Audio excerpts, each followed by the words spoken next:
Alright.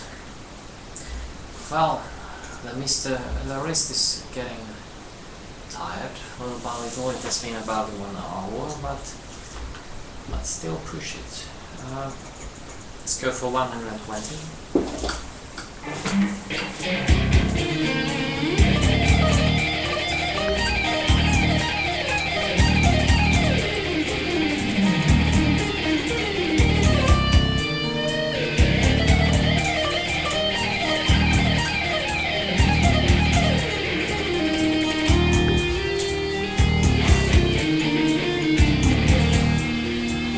One more run at 120. Ow.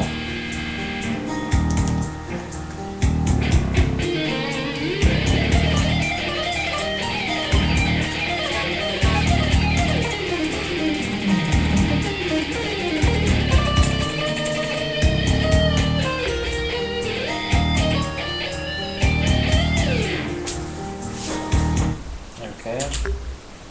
How about 115?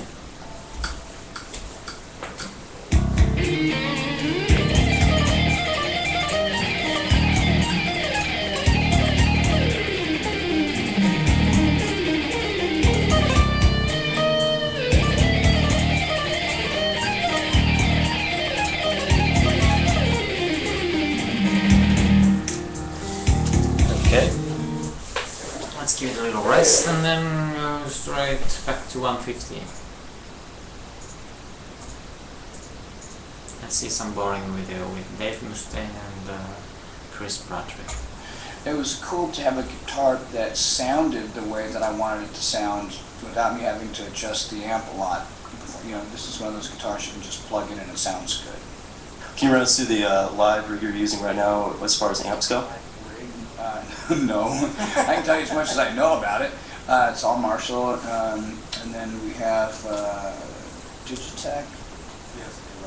Yeah, one of those crazy guitar processors, and we used to use Prophecies, and the thing is, it's like Megadeth sounds always evolved, and because the way we do it in the studio, the two guitars really play off of each other, and the difference in the hand styles is what establishes the dynamic between guitar sounds. It's not so much you have two different players with completely diametrically opposed guitar sounds, which ends up just becoming a mess in the frequency map. I don't like doing that, and I think that that's one of the things that's beautiful about the simplicity of how we approach rhythm. There's a left track and a right track, and then there's another track right up the middle. And I usually go pan to each side, and then in the past, my complementary guitar player would always go right in the middle, and then that pretty much gave it enough movement, so it sounded really tight, but it wasn't dozens of guitar tracks like Randy Rhoads used to do and stuff like that. It would work for him, but you know, I mean, I don't think I could do the same thing 12 times in a row if I tried it.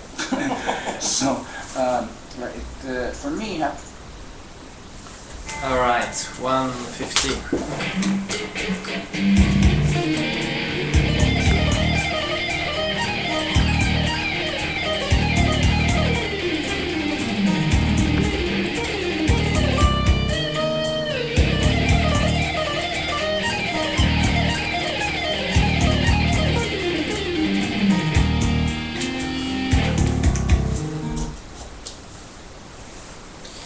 I really like doing that, watching some YouTube videos while I rest, and it really is a must. You have to rest from time to time, unless you are practicing only endurance, in which case you won't be gaining much speed.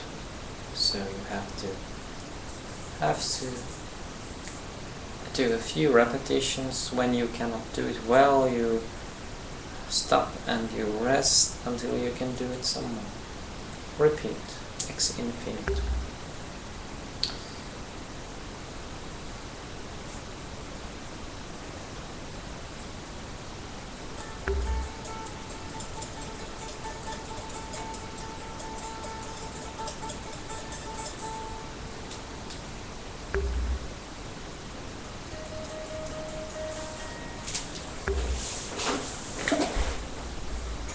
The right equipment right out of the gate really helps, and there's certain stuff in our rig that we use Of course, Chris has personal stuff that he likes that's different from mine because I'm more of a meat and potatoes kind of guy, you know.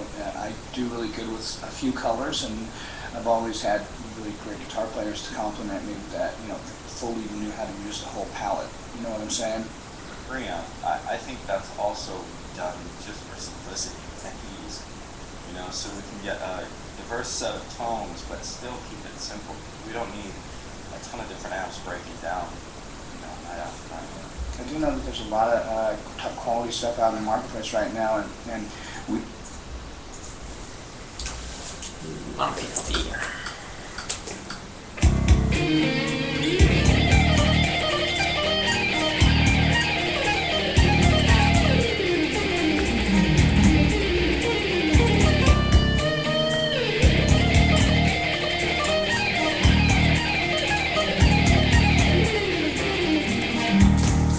Okay, so I think I'll lower the tempo. Starting to miss too many notes there. I really came close to doing 115 today, but yeah, not today. But there's no hurry.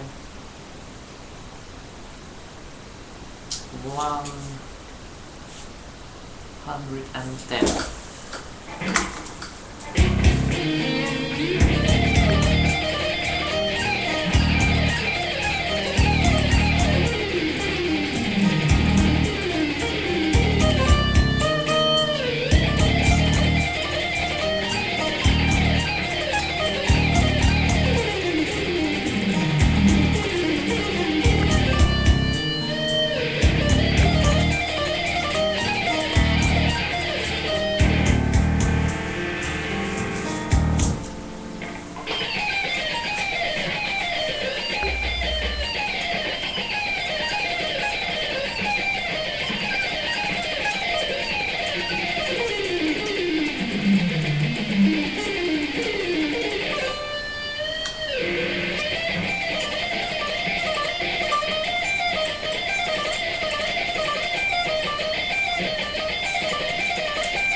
We've been willing to buy all the stuff we use. We don't play it just because it's free.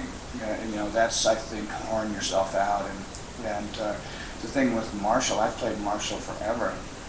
Chris, when he joined the band, was playing Engel amps, and you know, we talked a lot about, you know, it's not about Engel amps, it's about the Marshall sound, and Chris still believes in Engel a lot. It's a great product, and it's just that I established the band on the Marshall sound, and you know, it's the cool thing is that when we're in the studio, man, it's like I don't even care what Chris does in there because he just is so knowledgeable in the studio. Like, for example, with the other guys we would work with, I would do tell them where solo would go, you know, and when we would do the rhythms, when we would break it up, if it was a really complicated rhythm, I would play the rhythm because I'm a better rhythm guitar player, and the other guitar player was much more adept at playing solos over complicated rhythm sections. Now, I can't really play solos great, so I play over the more simple stuff.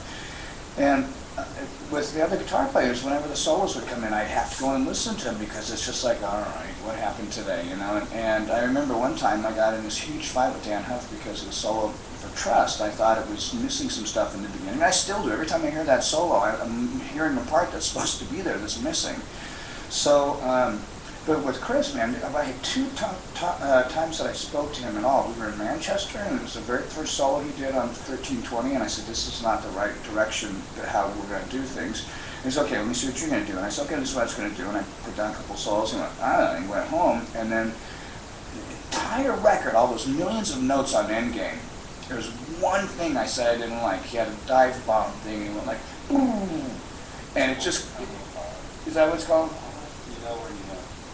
I don't have the bar in there, but where you just basically flick it so it tremolos really quickly. Oh, it's out behind it. Like Night Ranger. Yeah. It was a cacophony, that's for sure. No, but that was the only thing, man, you know, and think about how what I released that was for me as a player, you know. I mean, I'm established, I've got my whole career is established. I don't have to, I mean, you can't get any more legendary than being a legend, you know, so it's like, I'm okay. I wanted, when I saw Chris, I was just like, okay, let's see what he can do. Okay. Let's do 110 again.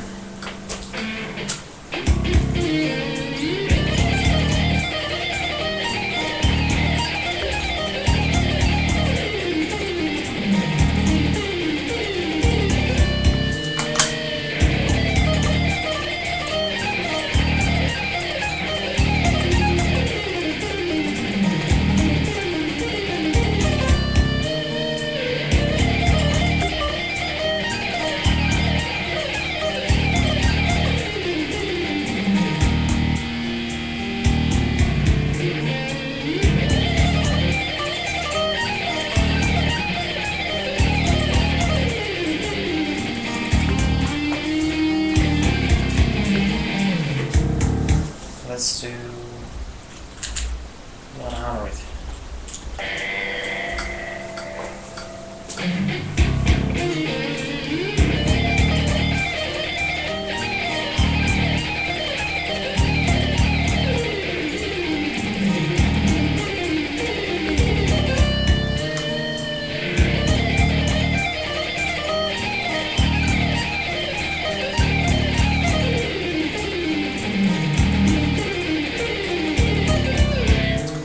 Now, that's what I call great control.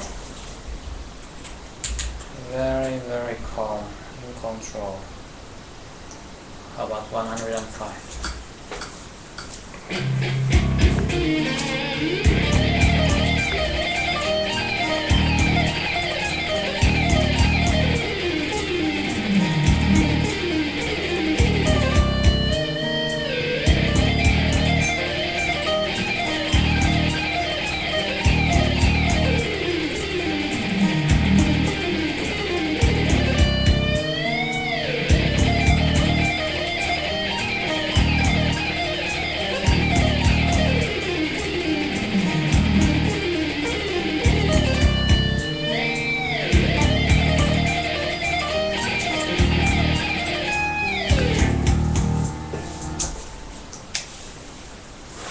Let's see if I still have a cat.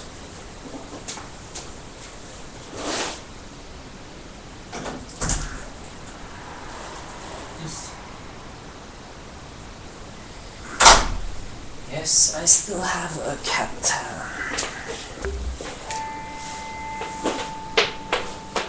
Let's do the 105 again.